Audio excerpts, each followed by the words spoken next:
여러분 안녕하세요. 돈의 흐름을 읽어 부의 지혜를 드리는 여러분의 경제 멘토 김프로입니다. 오늘 방송 시작하기 전에 딱 한 가지만 여쭤볼게요. 이 나라의 진짜 주인은 누구일까요? 청와대나 국회에 있는 정치인들일까요? 아니면 강남 테헤란로 빌딩 꼭대기에서 세상을 내려다보는 재벌 총수들일까요? 눈에 보이는 권력 말고 보이지 않는 손이 세상을 움직인다는 생각 혹시 해보셨나요? 오늘 우리가 파헤쳐볼 역사의 한 페이지는 바로 그 보이지 않는 손에 대한 이야기입니다. 이 이야기를 통해 지금 우리가 사는 자본주의 시스템의 본질을 꿰뚫어 볼 통찰력을 얻고 싶다면 그냥 듣고만 계시지 마세요. 지금 바로 구독 버튼을 누르고 여러분의 경제적 지혜의 첫 투자를 시작하십시오. 부의 축복은 준비된 자에게만 찾아오는 법이니까요. 자, 그럼 시작합니다. 때는 19세기 후반, 미국은 남북전쟁이 상처를 겨우 봉합하고 대륙을 횡단하는 철도가 깔리던 시기였습니다. 표면적으로 미국은 대통령과 의회가 통치하는 민주주의 국가였죠. 하지만 그건 어디까지나 겉모습에 불과했습니다. 당시 미국을 실질적으로 지배했던 건 바로 몇몇 가문들이었습니다. 석유, 철강, 철도, 그리고 금융을 장악한 이 재벌 가문들은 정치인을 돈으로 사고 언론을 통제하며 국가 전체를 자신들의 입맛에 맞게 뜯어고쳤습니다. 대중들에게 이 시기는 눈부신 진보의 황금시대처럼 보였을 겁니다. 하지만 내부자들, 즉 이 시스템의 꼭대기에 있던 이들에게 미국은 거대한 돈의 제국이었습니다. 민주주의는 그저 화려한 코스튬일 뿐 진짜 권력은 부 그 자체였죠. 우리는 이 시대를 도금 시대라고 부릅니다. 1870년대 마크 트웨인이 만들어낸 용어인데 말 그대로 겉은 번쩍이는 금으로 칠해져 있지만 그 속은 썩어 문드러졌다는 의미를 담고 있죠. 남북전쟁이 끝나고 철도가 대륙을 하나로 묶고 도시가 폭발적으로 성장하면서 인류 역사상 유례없는 속도로 부가 창출되었습니다. 미국은 비실비실하던 신생공화국에서 순식간에 세계적인 산업 강대국으로 발돋움했죠. 하지만 그 화려한 도금 밑에는 깊은 균열이 있었습니다. 불평등은 상상을 초월했고 부패는 대놓고 이루어졌습니다. 극소수가 다수를 지배하는 구조. 우리는 이 새로운 과두정치의 얼굴들을 지금도 기억합니다. 록펠러, 카네기, 벤더빌트, 모건, 그리고 에스터. 이들은 단순한 사업가가 아니었습니다.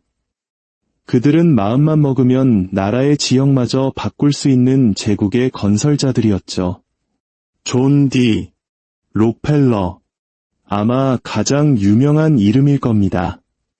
그는 남북전쟁 직후 클리블랜드의 작은 정유소에서 시작해 그야말로 피도 눈물도 없는 방식으로 경쟁자들을 차례차례 박살냈습니다. 철도회사와 비밀 계약을 맺어 경쟁사보다 훨씬 싼 운송비를 확보하고 경쟁사가 파산할 때까지 원가 이하로 기름을 팔아버리는 약탈적 가격 정책을 사용했죠. 경쟁사가 나가떨어지면 헐갑에 그들의 회사를 집어삼켰습니다. 1880년경 그의 회사 스탠더드 오일은 미국 석유의 90%를 통제하는 괴물 같은 독점 기업이 되었습니다. 석유는 돈을 낳고 돈은 권력을 낳았습니다.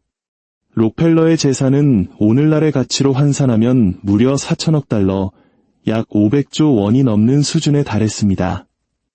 역사상 가장 부유한 사람이 된 거죠.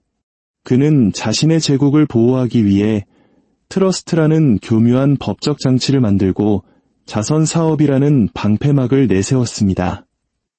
록펠러 재단은 훗날 수많은 대학과 의료연구, 전 지구적 보건 캠페인의 자금을 지원했죠.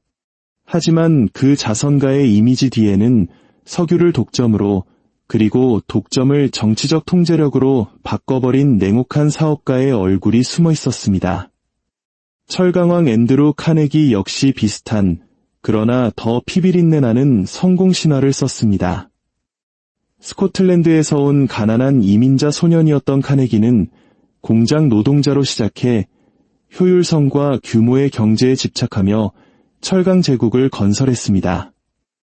그의 제철소는 기술 혁신을 거듭하며 원가를 낮춰 경쟁자들이 도저히 따라올 수 없게 만들었죠. 하지만 그 부의 대가는 노동자들의 피였습니다.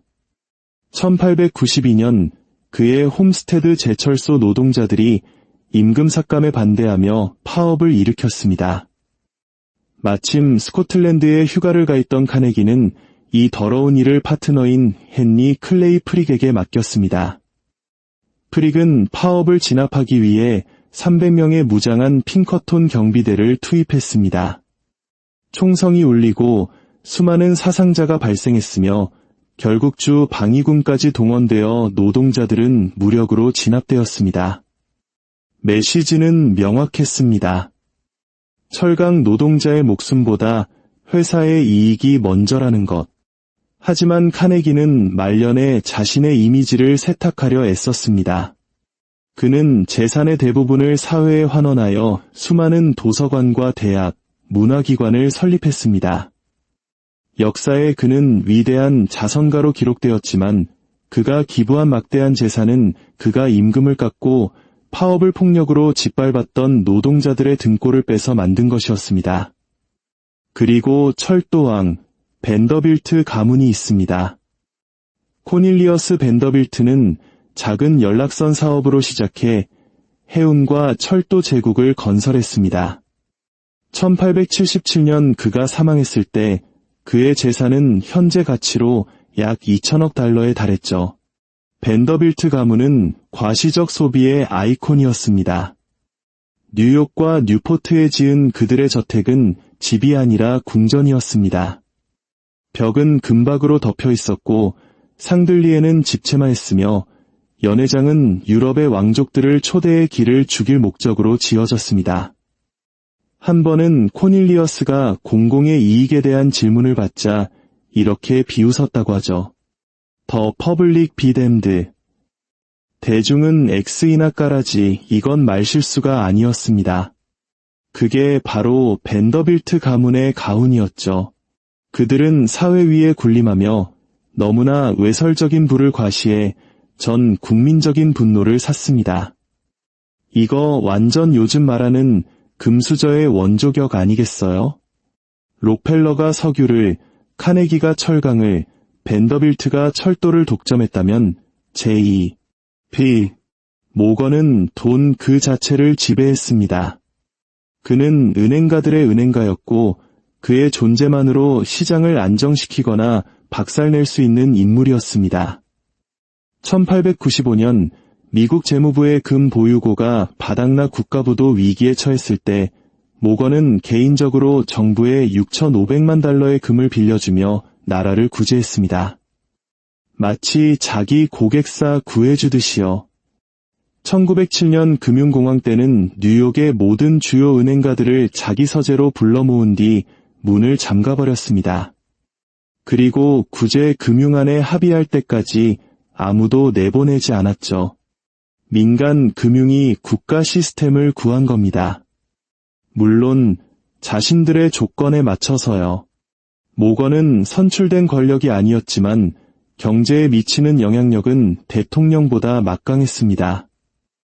이것이 바로 조용히 통치한다는 것의 의미입니다. 마지막으로 뉴욕의 건물주 에스터 가문이 있습니다. 가문의 시조인 존 제이콥 에스터는 모피 무역과 부동산으로 부를 쌓았습니다. 맨해튼이 아직 허허벌판일 때 땅을 사들였죠. 19세기 후반 에스터 가문은 대대로 물려받은 안정적인 부, 즉 올드머니의 상징이었습니다. 그들은 사교계를 주름잡고 누가 상류층인지 아닌지를 결정했으며 부동산을 왕조의 부로 변모시켰습니다. 하지만 그들의 이야기는 도금 시대의 권력이 얼마나 허무하게 무너질 수 있는지를 상징하는 방식으로 역사와 충돌하게 됩니다.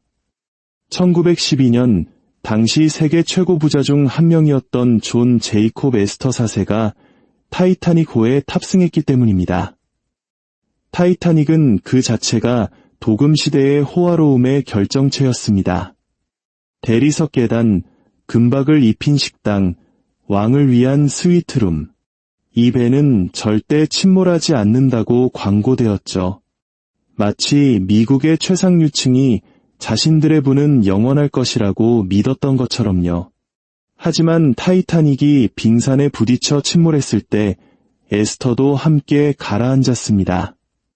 그의 20살 임신한 아내는 살아남아 유산의 일부를 물려받았지만 세계 최고의 부자가 침몰 불가능한 배와 함께 가라앉는 이미지는 한 시대의 오만함에 대한 강력한 은유가 되었습니다. 타이타닉은 도금 시대의 현실판이었습니다. 겉은 호화롭지만 속은 취약했고 차가운 밤바다 속에서 단 하룻밤 만에 파괴되었죠. 홈스테드 파업은 이윤이 사람의 목숨보다 중요하다는 것을 보여줬습니다. P. 모건이 금 대출은 민간은행가가 국가를 통제할 수 있음을 증명했습니다. 벤더빌트의 궁전은 오만함도 보석처럼 걸칠 수 있다는 걸 보여줬죠. 그리고 타이타닉의 승계 명단은 부가 사치를 살 수는 있어도 영생을 살 수는 없다는 사실을 드러냈습니다. 이 가문들은 단순히 부유한 게 아니었습니다. 그들이 바로 보이지 않는 정부였던 겁니다. 자, 그렇다면 도금 시대를 지배했던 이 가문들은 어떻게 되었을까요? 그들의 권력은 영원했을까요? 진실은 복잡합니다. 어떤 분은 탕진되었고 어떤 분은 기관화되었으며 또 어떤 분은 새로운 형태의 영향력으로 변모했습니다. 록펠러 가문은 살아남았습니다. 스탠더드 오일은 1911년 대법원에 의해 해체되었지만 그 조각들은 오늘날 세계 에너지를 지배하는 엑손, 세브론 같은 거대 기업이 되었습니다. 록펠러라는 이름은 독점에서 자선으로 이미지를 바꿨지만 부는 그대로 남았습니다. 록펠러 재단, 록펠러 대학 등 수많은 신탁 네트워크는 그들의 부를 오늘날까지도 공공정책과 세계보건에 영향을 미치는 소프트 파워로 전환시켰습니다. 카네기의 부는 다른 길을 걸었습니다. 그는 1901년 자신의 철강 제국을 J.P. 모건에게 4억 8천만 달러에 매각했는데 이는 현재 가치로 150억 달러가 넘는 돈입니다. 그리고 그는 그 돈을 나눠주기 시작했습니다. 그는 영어권 전역에 2,500개 이상의 도서관을 짓고 대학에 기부하고 문화기관에 자금을 지원했습니다. 카네기는 부자로 죽는 것은 수치스럽게 죽는 것이라고 믿었죠. 그의 후손들은 록펠러처럼 왕조를 이루지 못했습니다. 그의 부는 아래로 세습되지 않고 밖으로 퍼져나갔습니다. 벤더빌트 가문은 경고성 이야기가 되었습니다. 코닐리어스는 역사상 가장 큰 부 중 하나를 모았지만 그의 후손들은 그 돈을 무모할 정도로 사치스럽게 썼습니다. 뉴욕과 뉴포트에 궁전을 짓고 수백만 달러짜리 파티를 열며 서로 사치 경쟁을 벌였죠. 20세기 중반이 되자 그 많던 재산은 거의 사라졌습니다. 유명 저널리스트인 앤더슨 쿠퍼가 바로 이 가문의 후손인데 그는 유산을 물려받지 못했다고 공개적으로 말했죠. 그의 말에 따르면 재산이 바닥났다고 합니다. 부는 3대를 넘기기 어렵다는 옛말을 그대로 증명한 셈입니다. 모건 가문은 개인적인 왕조는 잃었지만 훨씬 더 거대한 것을 남겼습니다. P. 모건이 개인적인 권력은 1913년 그가 사망한 후 약해졌지만 그의 은행인 J.P. 모어건 앤드 쇼는 오늘날 세계 최대 금융기관 중 하나인 JP 모건 체이스로 진화했습니다. 가문으로서의 모건 이름은 희미해졌지만 그가 만든 기관은 그보다 훨씬 오래 살아남았습니다. 모건은 혈통 권력을 기관 권력으로 바꾼 셈이죠. 그리고 기관은 죽지 않습니다. 에스터 가문은 둘로 나뉘었습니다. 미국에서는 재산이 점차 줄어들고 후손들에게 분산되었습니다. 하지만 영국으로 건너간 가문의 일부는 귀족과 결혼하여 그곳의 지배 엘리트의 일부가 되었죠. 1912년 타이타닉 참사는 이 가문의 이미지를 도금 시대를 상징하는 아이콘으로 굳혔습니다. 부유하고 화려하지만 궁극적으로는 허약한 존재.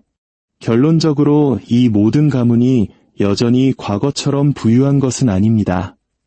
어떤 유산은 무너졌고 어떤 유산은 자선으로 흩어졌으며 어떤 유산은 오늘날 세계 경제를 지배하는 은행과 기업으로 제도화되었습니다. 하지만 진짜 교훈은 특정 가문의 부가 살아남았느냐가 아닙니다. 진짜 교훈은 이 정도 규모의 돈은 미국이라는 나라 자체를 재편했으며 그 도금 시대 재벌들이 사용했던 플레이북은 오늘날에도 여전히 사용되고 있다는 점입니다. 생각해보세요. 록펠러의 독점. 오늘날 우리는 시장을 지배하고 경쟁사를 사들이고 법을 바꾸는 거대 테크 기업들에서 그 그림자를 봅니다. 카네기의 철강 제국. 오늘날의 빅테크나 빅파마와 같습니다. 사회에 너무나 중요해서 노동자의 파업이나 대중의 반발은 이익을 보호하기 위해 짓밟히는 산업들이죠. 벤더빌트의 오만함.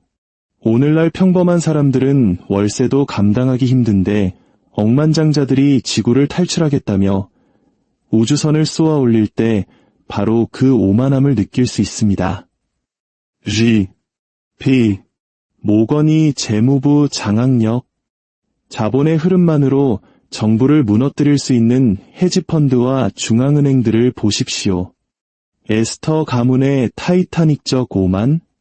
엘리트들이 이 시스템은 절대 침몰하지 않는다고 말할 때마다 반복됩니다. 바로 위기가 닥쳐 시스템에 균열이 가기 직전까지요. 도금 시대는 끝나지 않았습니다. 그저 진화했을 뿐입니다. 우리는 여전히 과도 지배의 시대에 살고 있습니다.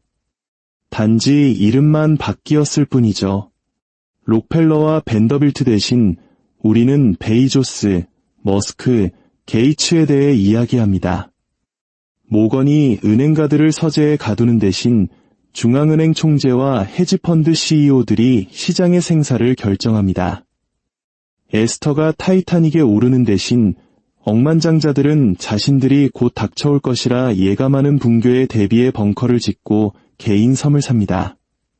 도구는 달라졌지만 각본은 똑같습니다. 그리고 이 지점에서 이야기는 우리 개인의 문제가 됩니다. 만약 민주주의 하나만으로 과도 지배로부터 자신을 보호할 수 있다고 생각한다면 역사는 그렇지 않다고 말합니다. 도금 시대에는 돈이 지배했고 정부가 그 뒤를 따랐습니다. 오늘날에도 여전히 돈이 지배합니다. 단지 다른 가면을 쓰고 있을 뿐이죠. 돈과 권력이 어떻게 얽혀 있는지 이해하지 못한다면 당신은 당신에게 불리하게 짜인 게임을 하고 있는 것과 같습니다. 도금 시대의 교훈은 단순히 부가 정치를 부패시킨다는 것이 아닙니다. 집중된 부 그 자체가 바로 정치라는 것입니다. 록펠러는 대통령이 될 필요가 없었습니다. 그의 독점 기업이 그를 어떤 대통령보다 더 강력하게 만들었으니까요. 모건은 관직을 가질 필요가 없었습니다. 그가 정부의 금고를 쥐고 있었으니까요. 벤더빌트는 유권자가 필요 없었습니다. 그가 사람들의 삶을 실어 나르는 철도를 소유했으니까요.